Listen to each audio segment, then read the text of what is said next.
Hospital abandonado.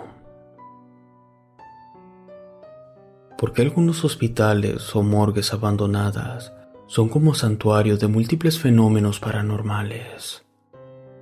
Trataré de explicar posiblemente a qué se debe esto. Un amigo mío tenía 23 años trabajando como guardia de seguridad en un hospital abandonado en Guatemala. Él era un hombre de 64 años y me dijo que este trabajo le había permitido salir adelante y que con el paso de los años se había acostumbrado a escuchar ruidos extraños en la morgue del hospital.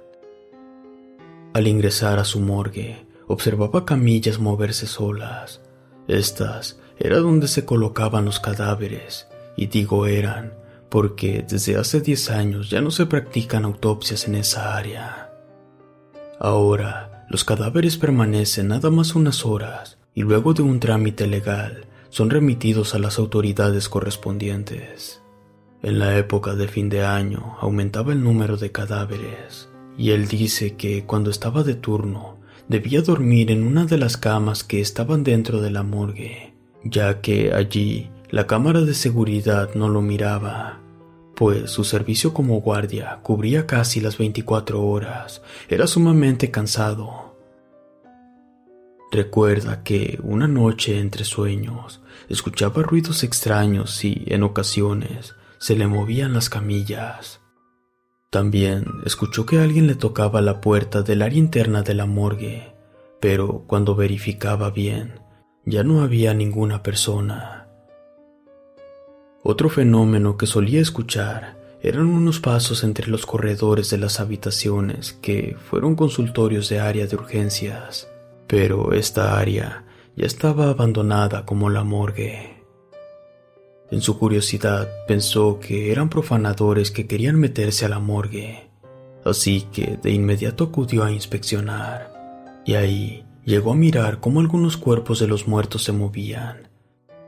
También mi amigo recuerda que en una ocasión, a las 2 de la madrugada, se le manifestó un ser oscuro de bajo astral que rondaba los cadáveres.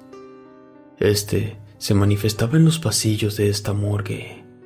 Con eso llegó a la conclusión de que muchos de estos cadáveres en vida fueron satánicos o que incluso habían invocado al demonio, y este ser se manifestaba reclamando sus almas. De igual forma, estos lugares atrapan las almas de los cadáveres y abren portales dimensionales a otros mundos. Hay que tenerle miedo a los vivos, no a los muertos. Es un dicho que acostumbraban decir las abuelas. No obstante, se requiere algo más que valor para pasar varias noches en la morgue. En una ocasión, mi equipo de investigadores y yo fuimos testigos de el ente que habita la morgue, y les contaré cómo pasó esto. Lo que yo viví en carne propia me aterra hasta el día de hoy, y más porque es muy duro vivir con ello. Todo comenzó hace ya casi 3 años, cuando mis 3 compañeros y yo fuimos a un hospital abandonado en Ecuador.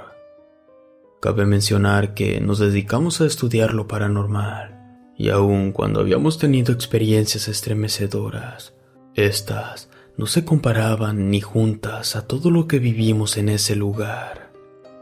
Soy de Quito, Ecuador, y no saben cómo me arrepiento de haber visitado este sitio. Eran las 3 de la madrugada, y al entrar a la morgue del hospital abandonado, sentimos mucho frío y además un olor nauseabundo inundó nuestro olfato. Ese hedor alteraba a cualquiera, pero aún así nos dirigimos al frigorífico. Ahí fue exactamente donde comenzó nuestra pesadilla. Los chicos instalaron todo para comenzar a trabajar, pero al estar conectando algunos equipos, Tommy nos dijo: "No quiero ser ave de mal agüero, pero aquí hay algo, y sin que me lo pregunten, es algo malo. Puedo sentir su presencia". Para ese entonces, Pedro ya tenía instaladas las cámaras en posición. Estas quedaban hacia adentro del lugar. Yo tenía la grabadora en mano cuando ésta empezó a dar muestra de querer transmitir un sonido espeluznante. Era como si alguien estuviera sufriendo o agonizando, pero en cuestión de segundos, esto cesó y la calma absoluta reinó el lugar.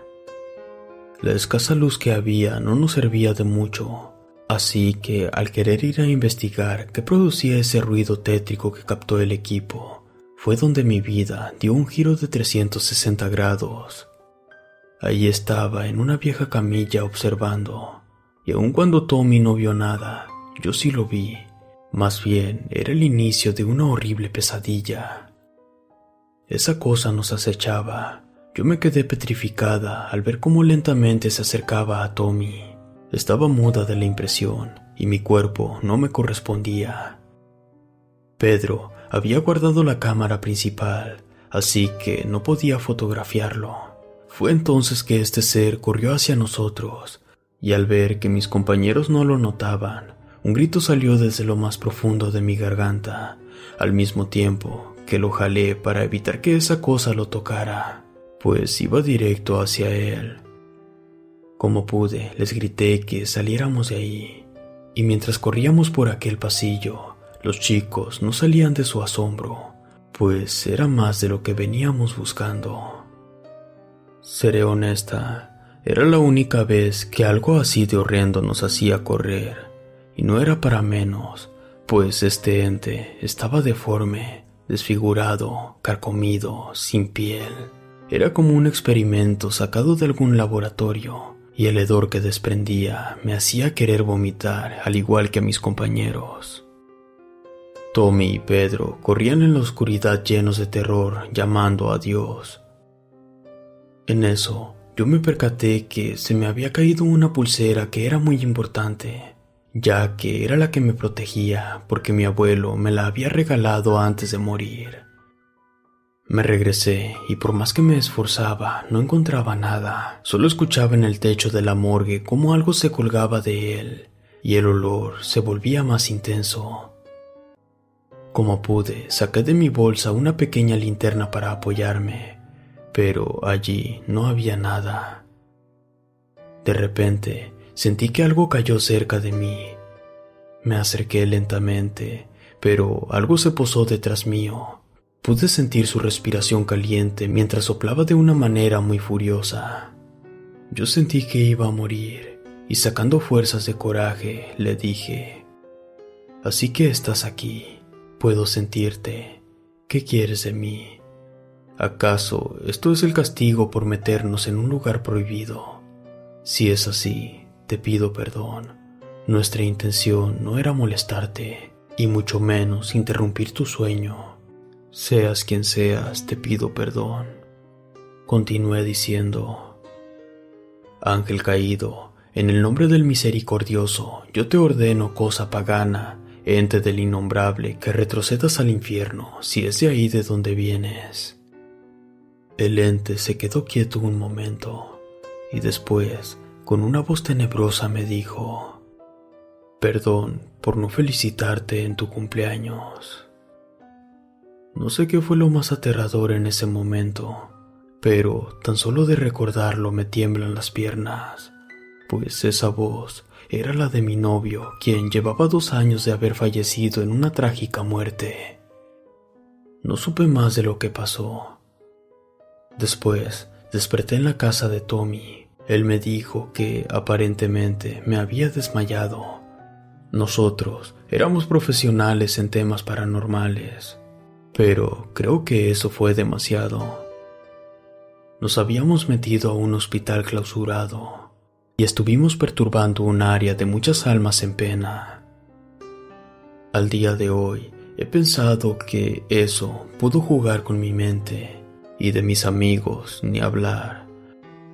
No quieren mencionar ni siquiera hacer pública esta vivencia.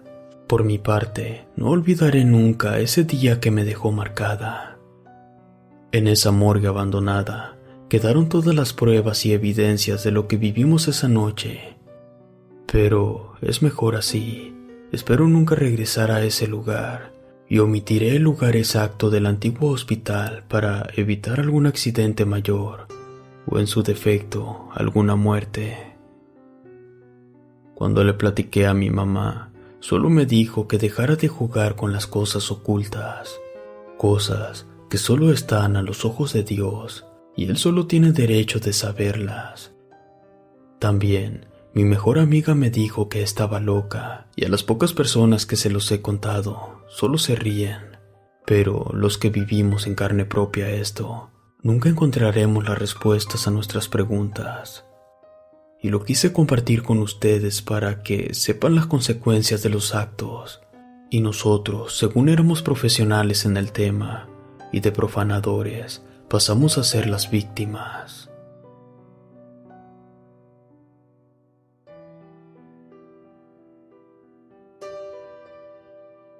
El espíritu del hospital.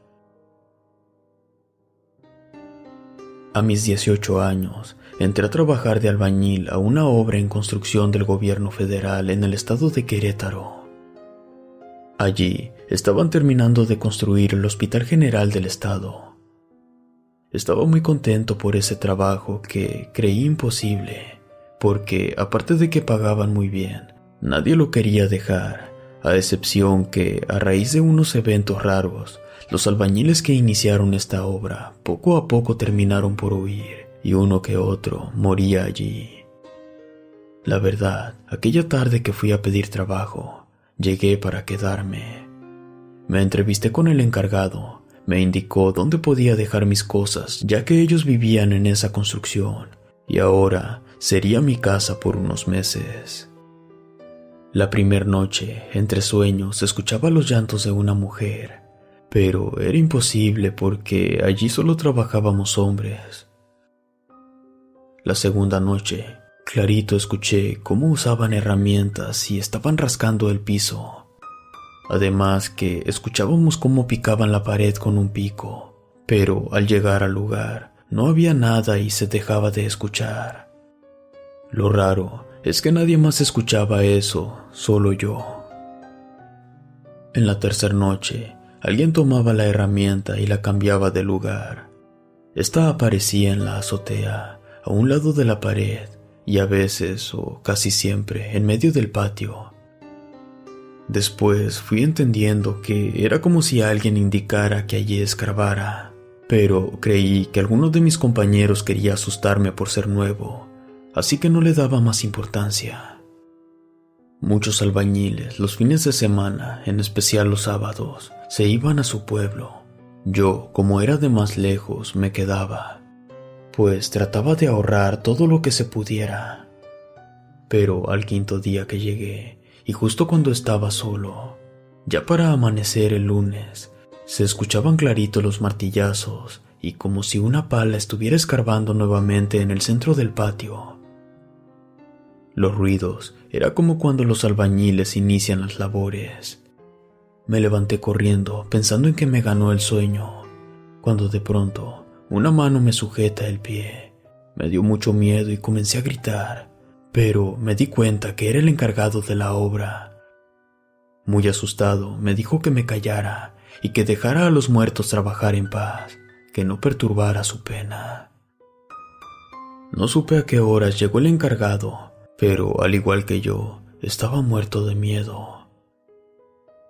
Quedé confundido con todo lo que pasaba, y más por no saber a quién me decía que no molestara.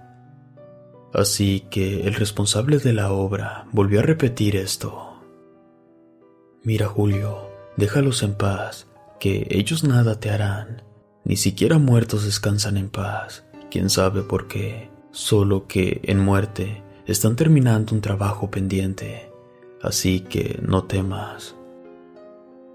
Al oír eso, me ericé de pies a cabeza, y más cuando me dijo que era normal que en la mayoría de construcciones asustaban, porque en algunas se construía sobre un cementerio o algún lugar con antecedentes de muerte, pero esta obra era nueva y no sabía el motivo.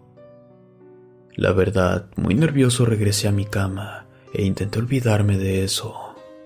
Pero el día lunes por la noche pasó un evento extraño. Faltaban minutos para las 12 de la noche cuando de pronto se escuchó el grito de una mujer mezclado con su lamento de agonía. El encargado y 2 trabajadores más salimos a investigar. El resto de los 4 albañiles se quedaron temerosos como si supieran lo que pasaba. Tomé un pedazo de metal y fuimos a ayudar a esa pobre mujer. Pero al llegar al patio, justo en el centro, vimos como una mujer estaba escarbando con las manos. De pronto se fue la luz y ella desapareció. Era imposible si todo estaba cerrado. Un poco confundidos fuimos a todas las áreas, pero ya no había nada. Los albañiles que no quisieron acompañarnos estaban muertos de miedo y uno de plano se escondió debajo de la mesa. Yo tenía las llaves del hospital en construcción y todo estaba cerrado. Aquí lo inexplicable era por donde había entrado esa mujer. Fue en vano, parecía que esa mujer se la había tragado la tierra, ya que esa noche no apareció. Así pasó toda la semana y se llegó el día sábado. Todos trabajaron mediodía, quedándome yo solo una vez más. A eso de las 5 de la tarde ya no había nadie en la construcción. Comencé a meditar el porqué de las cosas. Recorrí de arriba hacia abajo la construcción completa, cuando se regresó el albañil más viejo y me preguntó si me pasaba algo, ya que me miraba que estaba buscando algo que no había perdido. En eso, dijo algo que llamó fuertemente mi atención. De seguro ya escuchaste los ruidos, ya viste las sombras y sobre todo a una mujer, ¿verdad? Pues no te asustes, muchacho, que casi todos la hemos visto, pero ya sabemos el motivo por el cual huyen los nuevos. Pasó aproximadamente una semana más y un suceso comenzó a indicar el por qué este espíritu de la mujer se manifestaba y siempre en medio del patio. De los 4 albañiles que casi no hablaban o tenían comunicación con nosotros, esa semana empezaron a sufrir terribles accidentes o eventos difíciles de creer. El más joven se arrojó de un 5º piso y murió instantáneamente. Al tercer día, otro, al estar mezclando el cemento, resbaló y el camión lo mató. El tercero fue aplastado por una tonelada de varilla. Ya solo quedaba uno, y todo el día estaba nervioso, pues casi se volvía loco de lo que había pasado esa semana. A nosotros nos habían cerrado la obra por esa cadena de muertes extrañas. Ya que se comprobó que nada tuvimos que ver en esas muertes, nos permitieron continuar la obra, y justo esa noche volvió a gritar la mujer, e increíblemente la miramos desde un 4º piso, y ella estaba escarbando en el patio y señalaba en ese preciso lugar. Un albañil ya no soportó más y temiendo por su vida, terminó confesando que un año atrás, justo en esa fecha, los 4 amigos se emborracharon en la construcción, consumieron drogas y al estar ya drogados, agarraron a una muchacha que pasaba del trabajo, abusaron de ella y después la mataron a golpes con palas y herramientas de la obra. Al final, la enterraron a unos 2 metros de profundidad. No creíamos lo que este loco decía, pero el ingeniero, para salir de la duda, nos pidió que excaváramos a la profundidad indicada. Ahí encontramos el esqueleto de la joven. No se dijo más. En minutos llegó la policía por el albañil y rápidamente lo ingresaron al reclusorio del estado. Nuevamente en la noche se escuchaban gritos, llantos y penares de esta pobre mujer. Estábamos horrorizados y ahora nadie de los que quedaba quiso investigar. En minutos salieron volando las palas, picos y herramientas de su lugar. Esa noche del día 2 de mayo, el encargado de la obra mandó a traer a un padre para que bendijera la obra. Ya faltaba poco para las 8 de la noche y pidió que el párroco rezara por el alma de la joven. Más tarde cerramos todo para disponernos a dormir. Cuando apagamos las luces, volvimos a escuchar el mismo desgarrador llanto de terror, pero al asomarnos, observamos que del interior del hueco donde estaba la muerta, salió la silueta de una mujer de semblante triste.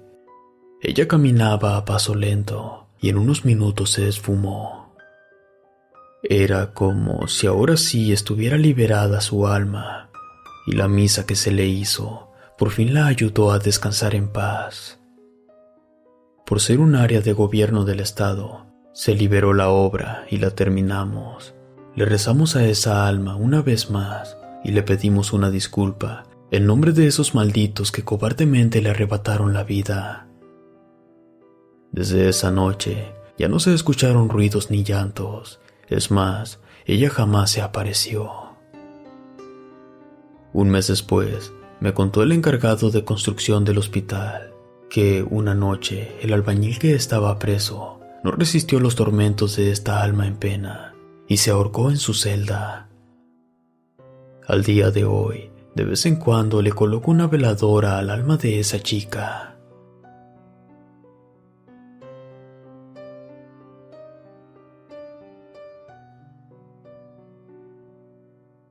El nahual del hospital.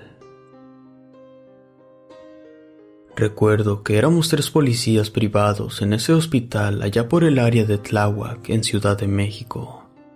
Fuimos contratados para resguardar las instalaciones y más que nada porque había reportes que algún loco o enfermo constantemente se metía al área de la morgue del hospital y manipulaba los cadáveres y en ocasiones los tiraba al piso. Esto se me hacía aterrador, más que nada por la sangre fría de este hombre.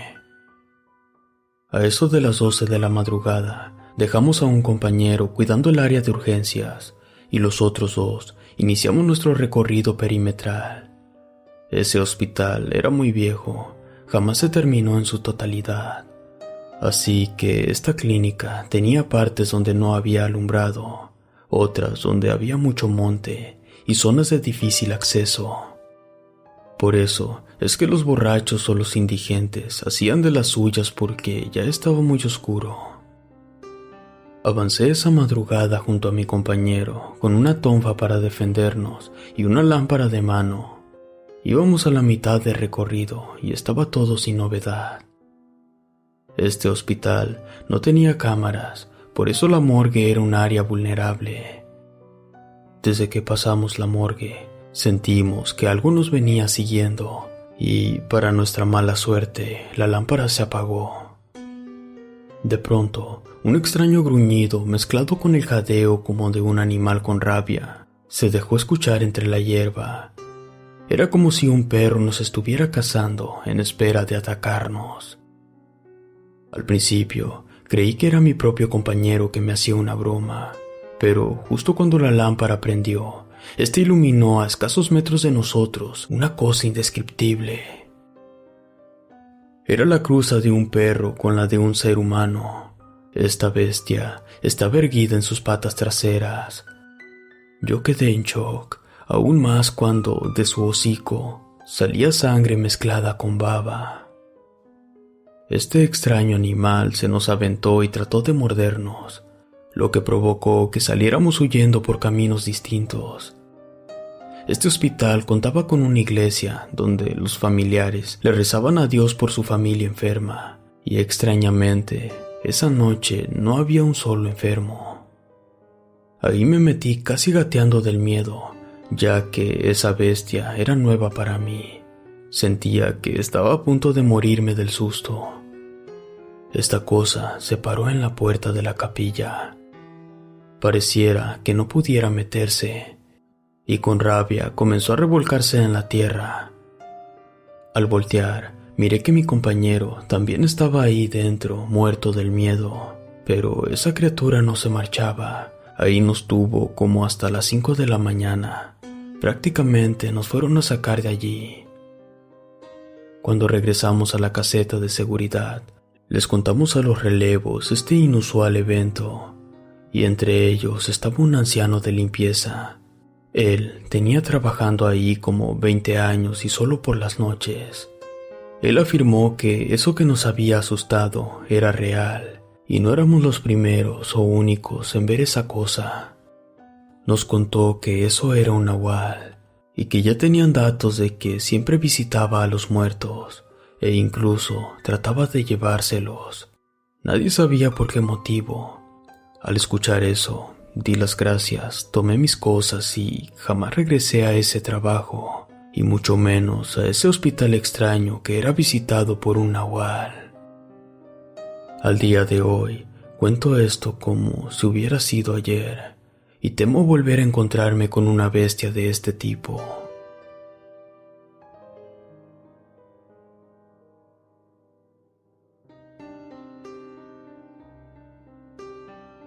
Los descarnados.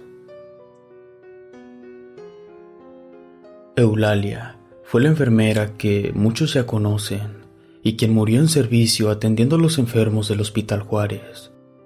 Pero ella aún está entre nosotros. Como en todas las leyendas, existen muchas versiones que se han ido creando de boca en boca a lo largo del tiempo. Algunas dicen que ella vaga por los fríos e inmensos pasillos del dolor de los hospitales, tratando de calmar sufrimiento y dolencias. Se dice que Eulalia, mejor conocida como la Planchada, fue una devota y pulcra enfermera que murió sepultada en un temblor del año 1985. Ella no quería irse de este mundo. Esta acción la llevó a convertirse en un alma en pena. De hecho, no está sola, ya que son más los casos de otras almas que rondan por los hospitales como ella, calmando los sufrimientos de los enfermos. Recuerdo que estaba haciendo mi internado en el Hospital 1 de Octubre, en el servicio de medicina interna, y de tanto trabajo los expedientes se escribían en el pizarrón, y todos los internos, pasantes y el personal médico éramos obligados a cumplir con cada cosa que nos solicitaran los residentes o enfermos, así como curaciones, interconsultas, muestras, etc. Eso era todo el trabajo duro de medicina. Ese día me tocó una guardia en el 4º piso, en medicina interna. Para eso, eran casi las 9 de la noche. Había un paciente con el pie diabético. Necesitaba ser amputado porque ya tenía datos de sepsis. Por este tipo de infecciones, se tiene que amputar el miembro afectado. Y no es un procedimiento fácil. Tiene que visitarlo el ortopedista, el angiólogo, el cirujano. Este pobre hombre sufría horrores, y su caso avanzado daba pena ajena. Y en verdad, su sufrimiento me conmovió. Pero era cuestión de esperar y rezar a Dios por él. En fin, esa noche me tocó llevar la interconsulta, que es una especie de orden médica agendada por escrito, para ser autorizada por un médico superior de angiología. Realmente no sabía que la angiología de la noche era de esas doctoras soberbias y arrogantes que no te miran para nada. Simplemente todo les molesta, pero no me interesó en lo absoluto. Estaba acostumbrada a muchos desplantes de varios médicos. En fin, acudí a dejar la interconsulta como a eso de las 9 de la noche. Los pasillos del 1 de Octubre son muy oscuros y fríos. Da miedo caminar por ahí porque el dolor y el olor a muerte es penetrante. Incluso se escuchan los últimos quejidos de los pobres enfermos. Llegué a la oficina de angiología. Toqué la puerta varias veces y nadie salía. Después de un rato, salió un señor vestido de verde. Parecía un uniforme de algún área del hospital. Me preguntó qué necesitaba. Le dije que tenía que entregarle algo a la doctora y me dijo que ella no estaba, que había ido a ver a un paciente de urgencia, pero que se la dejara a él, que él se la pasaba. Me puso el sello personal de la doctora en mi solicitud y dejé la copia con él. Le di gracias a Dios que autorizaron esa operación a mi paciente, porque en verdad urgía esa amputación antes de que la infección recorriera más tejidos, y era cuestión de horas para salvarle la vida. De no ser por ese extraño señor que autorizó la cirugía, mi paciente habría muerto. Me fui de ahí y pasaron muchas horas. Justo cuando estaba en la oficina de los residentes acomodando más muestras, entró la angióloga hecha una furia. Pareciera un animal con rabia, gritando y preguntando: ¿Quién fue el interno que dejó esto? Quiero que me expliquen de qué se trata, por qué falsificaron mi sello y mi firma. Yo me levanté un poco atemorizada y dije, fui yo.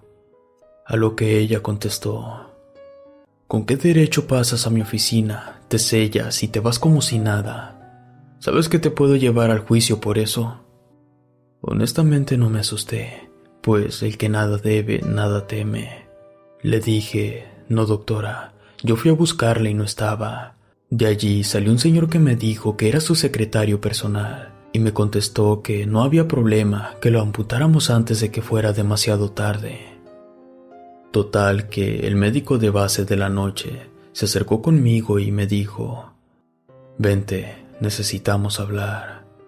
Me sentó y me dijo, todos hacemos una tontería en algún momento. Dime si lo hiciste para ayudarle a ese pobre paciente a no morir. Le dije que era la verdad, que a mí me había recibido alguien. Yo hice lo que me correspondía, y cuando no me abrían, casi lloraba por la vida de mi paciente. Ahí fue que me dijeron que ese secretario nunca existió. Y digo nunca, ya que realmente no supimos quién recibió y firmó la autorización en el hospital. Ahí nunca ha habido alguien con esas señas que yo di, así como el color de uniforme, la altura, bigote y todo. Lo único que agradezco es que ese fantasma le salvó la vida a un hombre que estaba a horas de morir, y eso por posible negligencia médica. Este es uno de los muchos casos que viví en carne propia.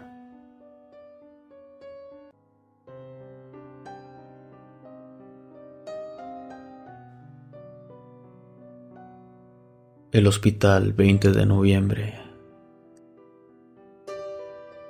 Se dice que la muerte es el proceso para descansar en paz, pero parece que algunos muertos hicieron caso omiso y abortaron esa instrucción, ya que siguen deambulando por los hospitales y sus oscuros pasillos. O eso es lo que se rumora en varios centros de salud del país, cuando las personas no encuentran alivio a sus dolencias en la medicina convencional, recurren a lo sobrenatural. Esta es la aterradora historia de una doctora que, aún después de extraños eventos, sigue salvando las vidas de sus pacientes sin importarle encuentros paranormales como este. Este evento fue en el piso de medicina interna. Esa noche que difícilmente olvido, me tocó hacer guardia con mi compañero Luis Pineda, un tipo súper agradable. Le hacía plática a todos los pacientes. Era atento, educado y entregado en ayudar a los enfermos. En fin, esa noche nos tocó entrar a hacer curación a un paciente con tuberculosis, al cual no le quedaba mucho tiempo de vida. Era un joven como de 38 años de edad, el cual seguido presentaba cuadros agudos de esta infección, y su salud día a día mermaba. Llevaba meses internado en el área de cuarentena, pues resulta ser que los fármacos para la tuberculosis le generaban reacciones alérgicas. Recuerdo que esa noche entramos a su recámara. Estaba solo con su esposa.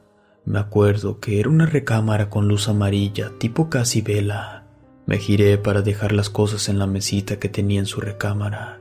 De pronto, noté que una sombra salió del cuarto detrás de mí. Yo pensé que era Luis que se había marchado.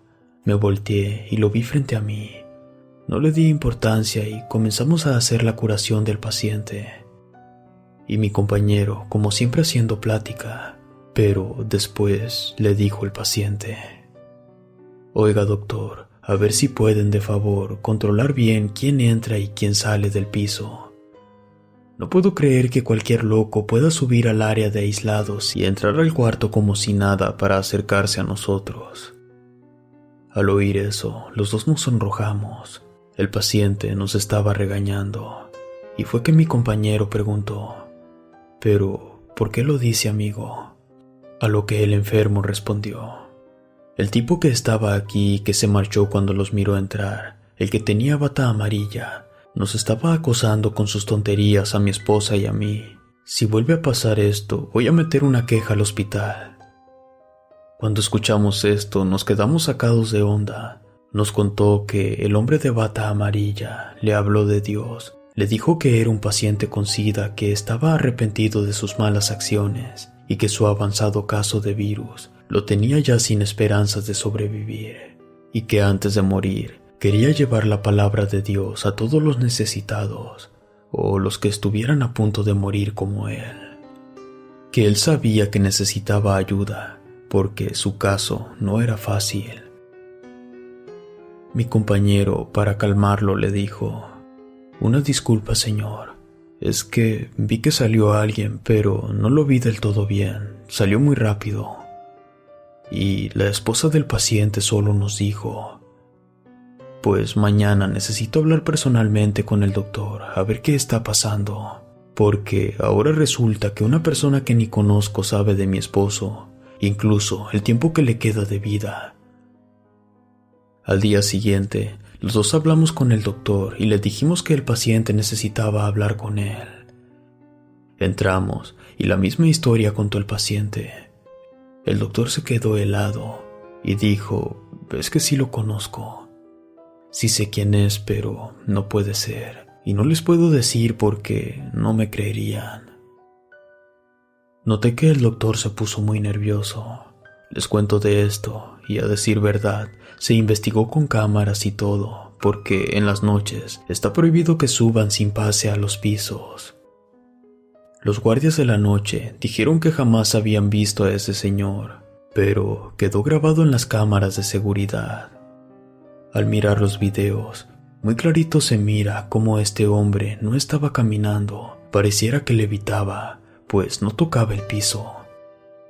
En fin, no se supo quién fue, solamente sabía el doctor, pero no nos decía quién. Al final, supimos que era un paciente que había fallecido en ese hospital a causa del virus del SIDA, y antes de morir, prometió a Dios ayudar a los moribundos. Los hospitales son el lugar ideal para que ocurran historias inquietantes, la mayoría eventos de miedo, y estos tienen como protagonistas a almas en pena que partieron al más allá, pero siguen asustando a más de uno, y en especial a los médicos, pues atienden a pacientes próximos a morir.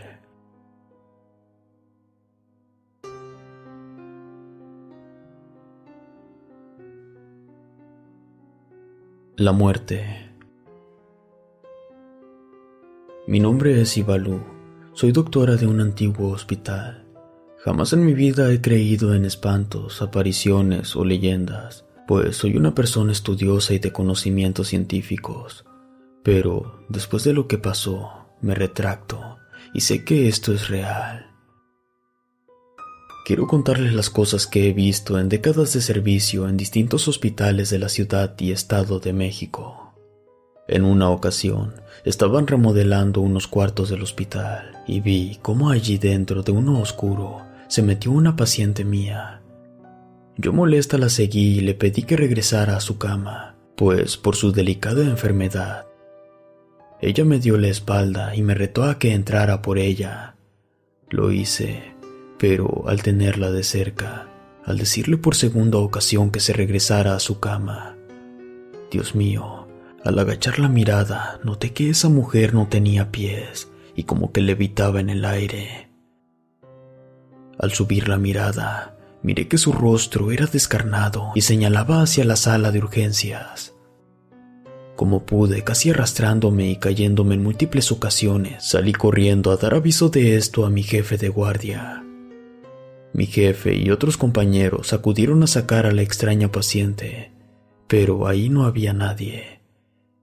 Y en esos momentos, mi paciente acababa de fallecer en su cama en total tranquilidad. En otra ocasión, una enferma de gravedad, después de medianoche, me pidió que le llamara al padre que acababa de confesarla, pues ella aún tenía pecados que contar y ya le urgía marcharse. Yo pensé que estaba aburrida del hospital y muy extrañada le dije que no había ningún padre y menos podían entrar a verla por su grave enfermedad. Minutos después, ella murió. En mis días de descanso, estando ya en casa, tocaban a mi puerta y al asomarme, me visitaban mis pacientes que yo dejaba graves. Yo pensaba que en mi ausencia los daban de alta, pero no era así. Ellos iban a despedirse de mí, me agradecían los cuidados y atenciones. Yo, extrañada, no decía nada. Parecía un portal a una extraña dimensión que yo no asimilaba. A la mañana siguiente que me tocaba mi turno, esas personas que de mí se despedían ya habían fallecido. Cuando lograba descansar después de mi trabajo por lo menos una hora, siempre miraba a niños correr, otros llorando, y la que ya me tenía traumada era esa extraña niña que flotaba del piso y no tenía pies, misma que siempre miraba en el área de pediatría que arrastraba una muñeca sucia. Y así fue como poco a poco fui entendiendo que la gente se despide para poder trascender. Estoy consciente de que la Santa Muerte también tiene trabajo en el hospital y ésta prepara a los pacientes y los recibe en su lecho de muerte. Relatos escritos y adaptados por Chemo San Juan de eventos reales ocurridos en hospitales.